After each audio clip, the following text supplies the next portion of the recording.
চিত্রনায়িকা সাদিকা পারভিন পপির বিরুদ্ধে সম্পত্তির অভিযোগের বিষয়টি বেশ কিছুদিন ধরেই চর্চিত হচ্ছে। এবার ফেসবুকে লাইভে এসে অঝরে কাঁদলেন তিনি। বিস্তারিত জানালেন মা ও বোনের দেয়া অভিযোগের বিষয়ে।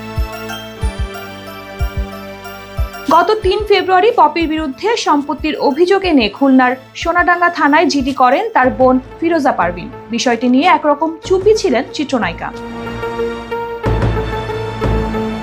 তবে ৬ ফেব্রুয়ারি ফেসবুক লাইভে এসে খোলাসা করলেন জাতীয় চলচ্চিত্র পুরস্কার প্রাপ্ত এই অভিনেত্রী। পপি বললেন, আমি একজন ব্যর্থ মানুষ, কারণ যাদের জন্য সবকিছু করলাম, জীবনের সুন্দর সময়গুলো যাদের জন্য বিলিয়ে দিলাম, তারা এখন আমার শত্রু, আমার ক্ষতি করতে চায়। তিনি বলেন, আমি ছিলাম আমার পরিবারের ডিম পাড়া হাঁস, আমার সবকিছু ছিল তাদের আন্ডারে, আমার ব্যাংক অ্যাকাউন্ট, সহায় সম্পত্তি সবকিছু ছিল তাদের আন্ডারে, আমার কাছে ছিল আমার দেহটাই। যখন আর কিছুই দিতে পারিনি, তখন হয়ে গিয়েছি শত্রু। আমাকে খুন করার চেষ্টাও করা হয়েছিল, এমনকি খুনিকে টাকা দেয়া হয়েছিল। এতে জড়িত ছিল আমার ভাই। তার ভাষায় ২০০৭ সালে আমি বুঝতে পেরেছিলাম আমার পরিবার আমার সাথে বিশ্বাসঘাতকতা করেছে। তখন চিত্রনায়ক আলমগীর ভাই আমার বাবা মাকে বলেছিলেন বিষয়টির সমাধান করতে। উনি আমার পাশে দাঁড়িয়েছিলেন।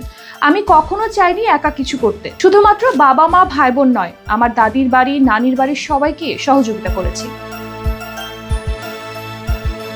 এর আগে পপি বলেন, ১৯৯৫ সাল থেকে আমার বাবা ইনকাম করে ওদের চালায়নি, আমি চালিয়েছি আমার পরিবারকে। আমার বাবার কাছ থেকে আমি ৬ কাঠা জমি কিনেছি। আমার চাচা ও অন্যান্য শরিকি জমিও কিনেছি আমি টাকা দিয়ে।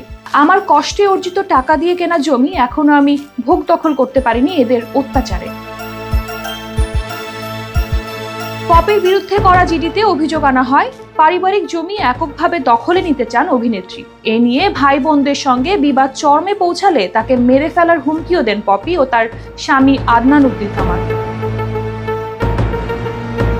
পপির বিরুদ্ধে করা জিডিতে তার ছোট বোন অভিযোগ করেন, পারিবারিক জমি এককভাবে দখলে নিতে চান অভিনেত্রী। এ নিয়ে ভাই বোনদের সঙ্গে বিবাদ চরমে পৌঁছালে তাদের মেরে ফেলার হুমকি দেন পপি ও তার স্বামী আদনান উদ্দিন কামাল।